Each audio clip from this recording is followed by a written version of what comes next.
Welcome to the deep dive. Yeah. So if you clicked on this, you're probably feeling it, right? That stress, that constant like low-level buzz that just doesn't seem to switch off. Mm-hmm. And it's probably starting to bleed into everything.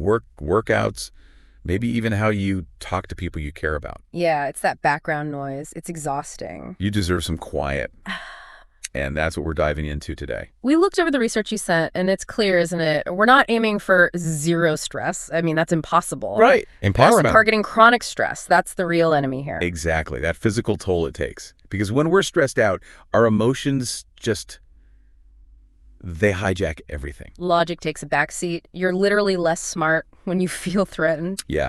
So today we've got a plan, a 3-part blueprint, really, to help you take back some control. Yeah, the mission is simple. First, show you how to immediately reset your body's stress response. Get physical first. All right. Second, a simple life audit. Find those little stressors, the tiny cuts, and get rid of like 50% of them. 50%. That sounds ambitious, but okay. It's doable. And third, reframing how you think about the stuff you have to do, or maybe choose to do. Okay, let's start with the immediate fix then, the body stuff. Because you're right, if you're freaking out, you can't exactly plan your way out of it. Exactly. Your muscles tense up, your body goes into threat mode. That smart part of your brain, the prefrontal cortex, it kind of goes offline. So you need to calm the body down first, then the brain can catch up. Precisely. Logic follows physiology here. So the sources gave us 3 techniques, sort of increasing in intensity. Okay, technique 1. Yep. This one sounds almost too simple. The progressive unclench, a 30-second reset. It is simple, but powerful. We hold so much tension without even realizing it. It's about checking in. So how does it work? Just unclench. Pretty much. Start with your jaw, consciously relax it. Let your tongue fall from the roof of your mouth. Okay, doing it now. Wow. Yeah. Lots of tension there. Shoulders next. Let them drop away from your ears. Unclench your hands, your fists, even your face, like your forehead. Work your way down, kind of scan your body. Head, neck, shoulders, chest, abs, even your legs. Just notice where you're holding tension and let it go. And you should feel your breath change a bit. Yeah, it usually starts to calm down, deepen just a little naturally. It's signaling safety. That's your quick 30-second fix anywhere, anytime. Okay, useful. But what if you need something a bit stronger, like you have 3 minutes maybe before a big meeting? Right. That takes us to technique 2, the humming exhale. Keep it super simple because you're already stressed. Hey. No complex breathing patterns. Okay, simplicity is good. Set a timer, 3 minutes, maybe 5 if you have it. Breathe in, deep as you can, through your nose. Got it. Then mouth closed. Just hum all the air out. Yeah. Make that hum last as long as possible. Really draw out the exhale. Humming. Why humming specifically? I saw something about that. Yeah, it's fascinating. The sources mention it often happens naturally in stressful situations like childbirth, interestingly. The humming does 2 things. 1, it automatically slows and lengthens your exhale, which is calming in itself. But 2, the vibration.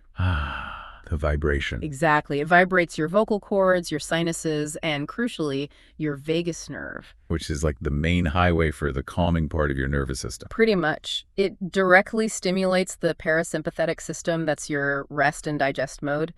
It's a physical signal overriding the mental panic. Tells your body, hey, no emergency here. That's a neat physiological hack. Okay, so we've got 30 seconds, 3 minutes. What's the break glass in case of emergency option? That would be cold exposure, specifically the face dip. Okay, now this sounds intense, like dunking your face in ice water. Doesn't that just shock your system more? It feels like it should, I get that, but the physiology is kind of wild. You get a big bowl, fill it with cold water, add some ice. Right. Take a deep breath, hold it, that's called apnea, and then just dip your face right into the icy water. Fully submerge it for a bit. Okay. Why? What's the magic there? It triggers something called the diving reflex. It's this innate response we have. Diving reflex. Yeah, the combination of cold on the face and holding your breath instantly activates the vagus nerve again, but like really strongly. Your heart rate plummets. It's a massive system-wide calming signal. The research shows it's incredibly effective for acute stress. Wow. Okay, so it's a powerful reset button. A very powerful one. So the takeaway for this part is maybe you don't always need less stress. Sometimes you just need a better, faster switch to handle it when it hits. A better switch. I like that. Okay, so we've got the immediate resets. Now let's talk prevention. How do we stop getting so overwhelmed in the first place? This is where we get into the death by 1,000 cuts idea. It's usually not one big thing, right? Totally. It's the little stuff. all day long. Exactly, like 200 tiny stressors, each maybe only 0.5% of your energy, but boom, add them up and you're at 100% burnout. Stress is cumulative. It really is. That Yeah. constant drip, drip, drip. Yeah. The mail pile, the notification dings, the messy kitchen counter. That's the stuff. So the strategy here is simple, conceptually at least. Delete, move, or soften. Delete, move, soften. Okay, break that down. Delete. Get rid of things that just don't matter. Obligations, notifications, subscriptions you don't use, just cut them out. Ruthless deletion. I like it. Move. Some things are important, but maybe you're doing them at the wrong time when your energy is low. Move them to a better slot in your day or week. Okay, like tackling a tough task when you're fresh, not when you're drained. Exactly. And soften. This is for the stuff you can't delete or easily move. You adjust how you do it to make it less draining, less stressful on your nervous system. Can you give an example of soften? Sounds a bit abstract. Okay, think about a recurring meeting that always feels chaotic and stressful. Maybe it's an hour long, people ramble, nobody's prepared. Oh, yeah, we all have those. You can't delete the meeting, maybe, but you can soften it. You demand a clear agenda beforehand. You require people to come prepared. You cut the time from 60 minutes down to a focus 30. You kick out anyone who wastes time. Ah, so you're controlling the conditions to reduce the friction, taking that hour of chaos and making it 30 minutes of focused work. Precisely. You're managing the stressor so it doesn't overwhelm your system. Okay, that makes sense. Yeah. So how do you, the listener, actually do this? It starts with an audit, a life audit. Yeah, Grab like 5 sheets of paper or pages in a journal. 5 pages. Each page gets a category: home, digital, people, money, and body space. Home, digital, people, money, body space. Got it. Now, under each heading, you just brainstorm. Write down every single thing, big or small, that causes you friction or stress in that area. No filter yet. Okay, let's take home. What kind of stuff goes there? Oh, easily. Those piles on the counters, mail, kids' school papers, random clutter, the laundry that's never quite done. Mm-hmm. The dishes soaking permanently in the sink. Totally. The nightly panic of what's for dinner, that's a big one. Broken stuff around the house you keep meaning to fix. Okay, so you list those out, then apply, delete, move, soften. Yep. Dinner panic, move it to Sunday with meal prep. Broken faucet. Soften the stress by just hiring someone off Thumbtack instead of letting it nag you. Piles. Maybe you delete some categories of paper altogether. Or soften by having a designated 5-minute tidy up each night. Got it. Next category, digital. This feels huge. It is huge. Top of the list, notification storms, badges, pings, banners. Just delete almost all of them, seriously. Turn off anything non-essential. The feeling of being always on. Slack messages at 10 p.m. Soften that. Set do not disturb hours. Communicate your boundaries. I don't check work messages after 7 p.m., period. Inbox drowning in newsletters. Use a tool like unroll.me, see everything you're subscribed to, and delete 80% of them. Easy win. What about just like mindless scrolling? Email to Instagram to news and back. That's purposeless app hopping. Maybe you soften it by setting app timers or delete certain apps off your phone entirely for a while. Same with doom scrolling late at night. Just stop. Silent group chats that just pile up unread messages, scattered calendars. Oof. Okay, next. People. This one feels tricky. It can be the trickiest. Start by identifying people who consistently drain your energy or stress you out. You can't always delete people, though. True. But you can move the interaction, spend less time, set boundaries on conversation topics. You don't have to engage in every argument. Like those family topics that always blow up. Exactly. You soften the interaction by setting a boundary. I love you, but I'm not discussing politics, money, whatever with you anymore. You delete the topic, not the person. What about feeling obligated to hang out? One-sided friendships. That might be a delete or a significant move. Reduce frequency, reclaim your time. Ambiguous roles at work that need softening through clarity. Define who owns what. Last-minute requests framed as emergencies. Learn to say no or push back, soften the urgency. Okay. Money stress. What falls under here? A lot of avoidance, usually. Those forgotten subscriptions you feel guilty about, delete them. Find those leaks. Avoiding opening credit card bills or bank statements. That avoidance is the stressor. You soften it by scheduling a specific time each month to just deal with it. Face the numbers. Fuzzy rules with partners or roommates about shared expenses. Yeah, the 50-50 versus who pays what dance. Soften it.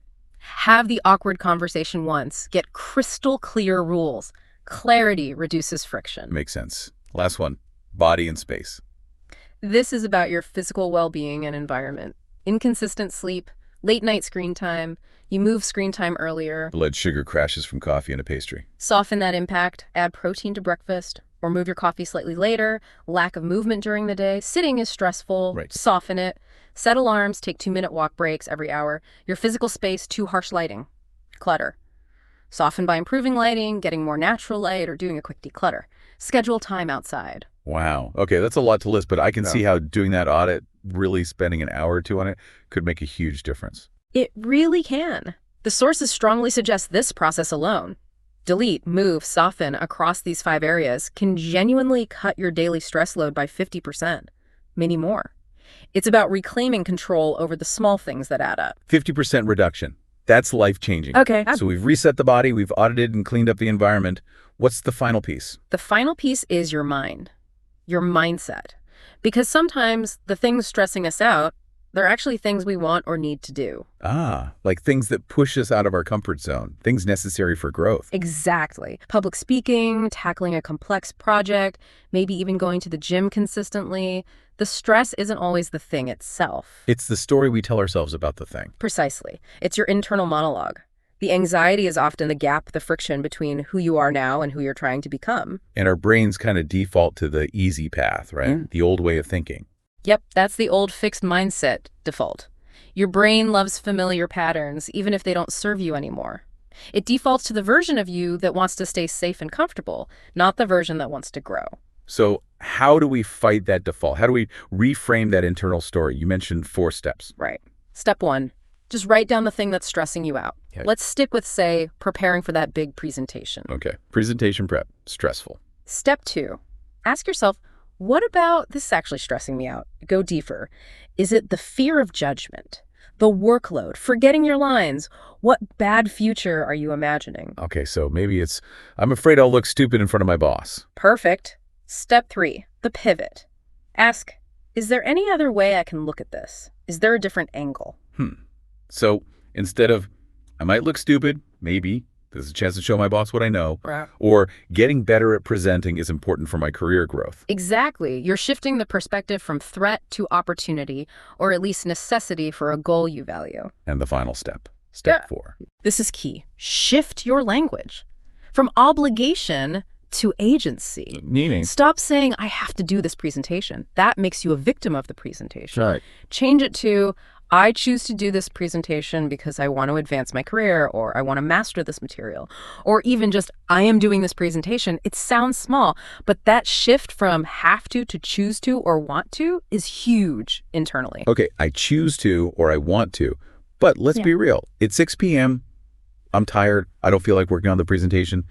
How do I stop my brain from just screaming, ugh, I have to do this? Practice. It takes conscious effort. You catch yourself in that have-to victim mode, and you deliberately reframe it. Remind yourself why you chose this path or this goal in the first place. So the stressor is often just me making myself a victim of something I actually, deep down, want the outcome of. Often, yes.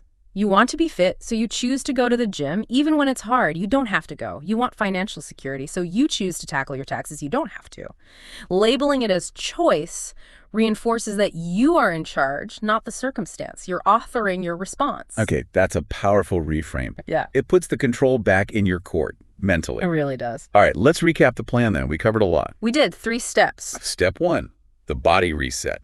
Quick fixes like the progressive unclench for 30 seconds, the humming exhale for a few minutes to hit the vagus nerve. Or the cold water face dip for that full system reset when things are really intense. Get physical first. Step 2, the life audit. Grab those 5 pages, home, digital, people, money, body space. Spend real time identifying stressors and applying delete, move, or soften.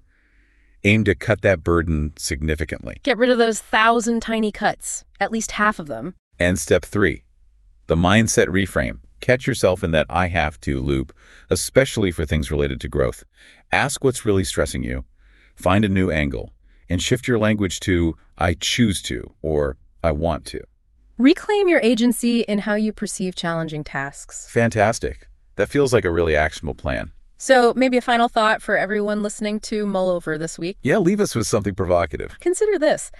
The things causing you the most internal struggle, the most, I have to feelings, are they may be signposts, signals pointing towards where you actually want to grow, but that old victim mindset is just holding you back. Ooh, that's interesting. The stress is the signal for growth. Perhaps. So the challenge is Identify just one thing this week where you default to, I have to, just one. And consciously, deliberately rewrite that story. Tell yourself, I choose this because, and fill in the blank with the person you're choosing to become.